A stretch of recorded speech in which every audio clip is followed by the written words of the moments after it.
Today's topic, one hit, I wonder. Welcome to TABLEscraps, short discussions about board, card, and tabletop gaming, submitted by the viewing audience and discussed with the viewing audience.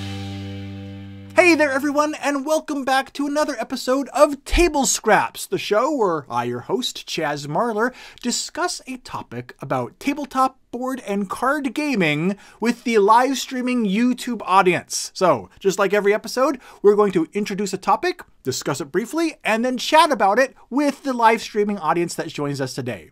And not only are we discussing the topic with the audience, but the question itself is submitted by the audience as well. And today's topic is no exception. Today's question comes from MM, who asks the following. It's amazing to me when I think about how the person who came up with Codenames is the same one who came up with Mage Knight and Galaxy Trucker. Or the person who came up with Agricola is also the one who came up with Bonanza and Patchwork. I won't even mention Richard Garfield in this post. How do these people come up with games that are completely different in theme and mechanism than their previous games, yet somehow manage hit after hit? You don't typically see this in other media, visual arts and writing and music. Most people's work seems to be a natural progression from their previous work. Are successful board game designers a special kind of genius? Or am I missing something? Well, that is a very intriguing question there, MM. One that I am not absolutely certain I am the best to answer, because I'm kind of in the same boat you are. The best example I can give is I know that when I tinker with, board game design a little bit myself, especially like I did before I got really back into the hobby in 2012, I would design a lot of games that all had a similar feel. Kind of had that same, based on Civ and Risk and stuff, that kind of feel to it, and SimCity and all that stuff, because that's really, kind of, I've talked about my dream game, so that's kind of, when I think of a dream game, that's kind of what I dig. So I don't think that board game media is a special medium where it's very easy to create a large variety of works. And part of it, I don't know, part of it might be that there is a vast array of different mechanisms available and different themes, and those two things help lend themselves to different game designs. But personally, I don't know.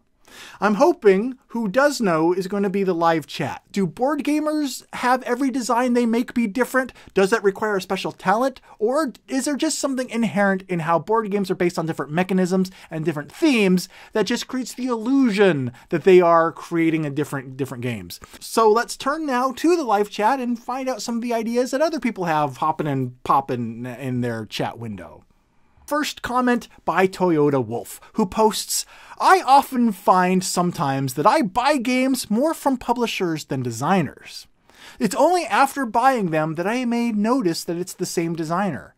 Oh, well, there we go. There is actually a unique aspect of the board game hobby, because you do have the, you have the designer and then you have the publisher. When it comes to buying a music CD or buying it off iTunes, you usually look at the artist, the designer, the band, as opposed to the studio that published it. So I do think that is an aspect of our hobby that does help mix and mingle and is different. Has anyone out there ever actually done that oppositely of what I'm thinking? Like when it comes to music or movies, you actually look to the studio that's producing it as opposed to the actual artists involved. If there's a whole niche of people that do that, let me know, because I have never even thought that could be a possibility. One thing I do know is a possibility is that we have another comment here, this one from Ryan, who posts, I love Mage Knight, but hate Codenames. It's hard to believe that it's the same designer.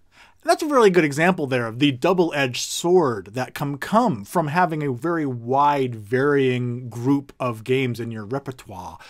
If your resume has a Mage Knight and a Codenames, yeah, you can't really get much more distinct and separate than that. And it will lead to potentially alienating some of, your players that play the games that you got on their radar with one game, and it may just as easily get you right off their radar with another game. So that is something I think that maybe some designers maybe shy away from because of that. They think, I got something that's working, so let's keep doing that thing that's working. I'm not sure.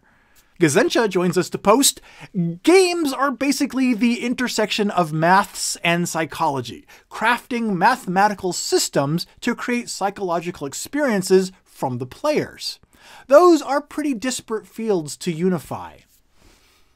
I would totally agree with that. And I think perhaps taking those two disparate, separate things, those different elements of design, and then weaving them together is one of the things that makes different board games so unique, and maybe is one of the things that lends itself to making games seem even more differentiated from each other than they actually are. So I think that weaving of those two different design elements, I think that really is a big part of it, Gazencha. I think that's a really good point. Kabuki Kid joins us to post, gamers tend to like to experiment and experience all sorts of games, so it only makes sense that designers also do the same and design the same way. They like to create what they would like. That is a fantastic point.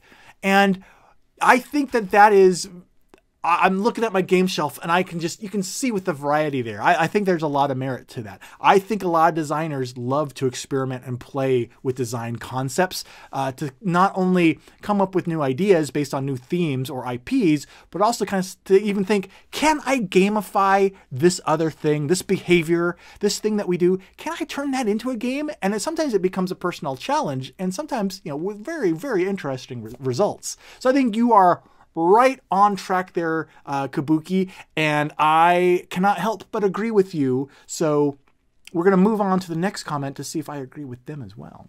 Ryan says that a designer like Vital Lacerda, however, is very consistent. I believe Vital Lacerda, he just did Lisboa. Is that the game that just came out? So you can still pull off these different themes and have the same feel, even with different mechanisms incorporated in the game, definitely. Toyota points out an example here, Richard Lanius. He says, Richard Lanius has some really great hits. Defenders of the Realm and other games like that are some examples.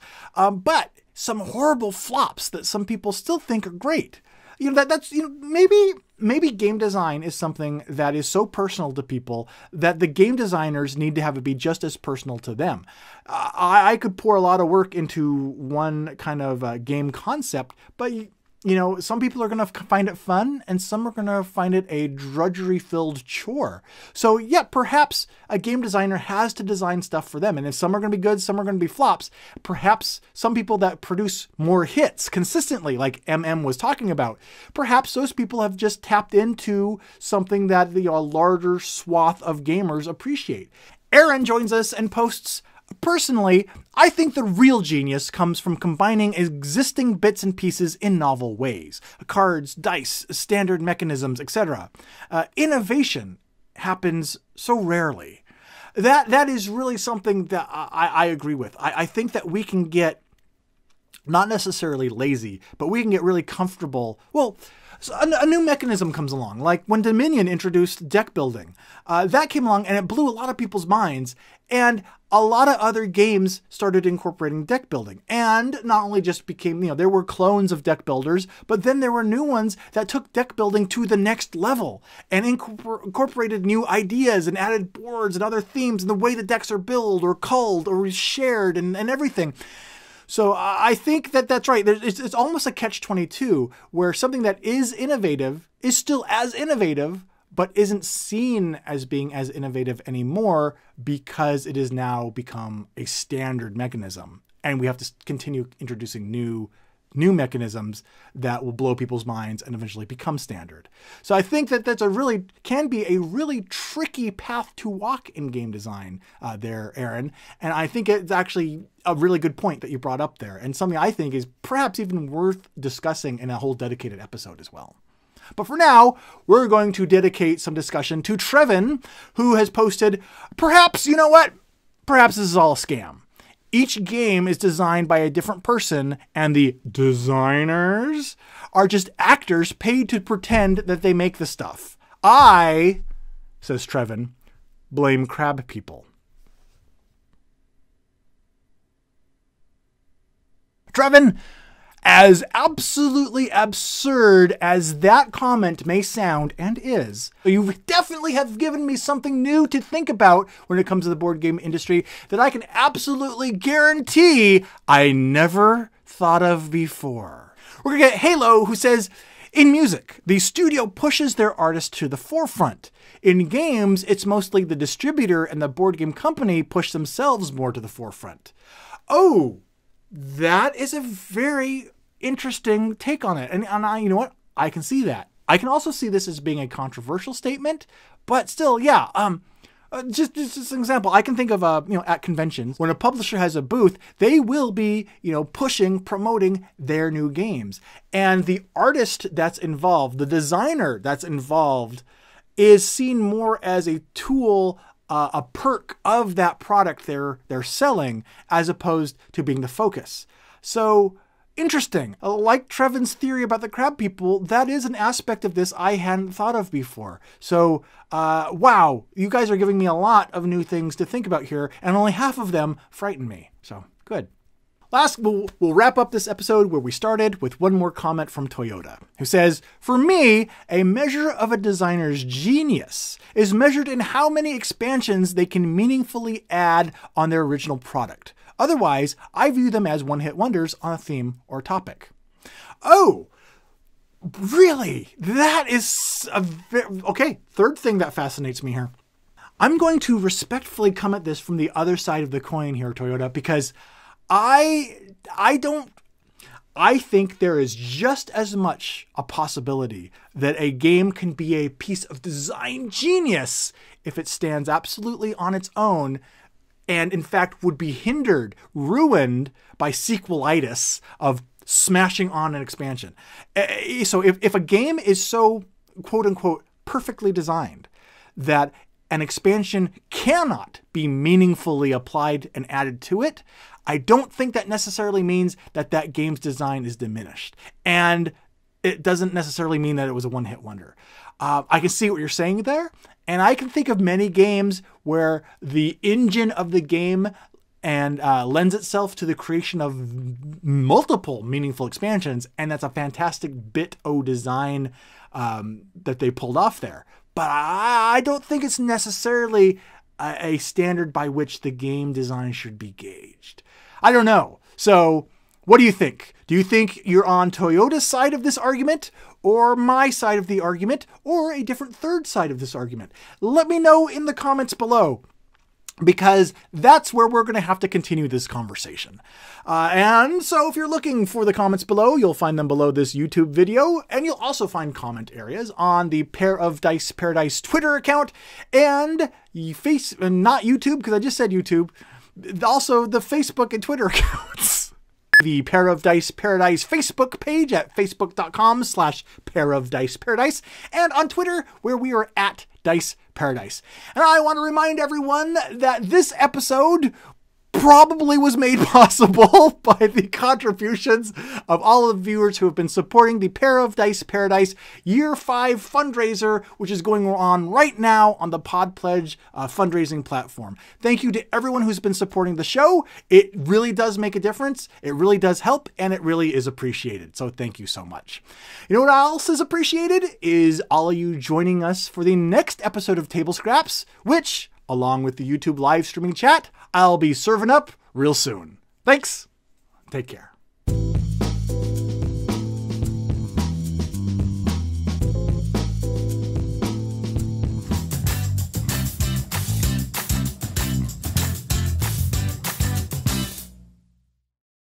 I'm going to check on something real quick.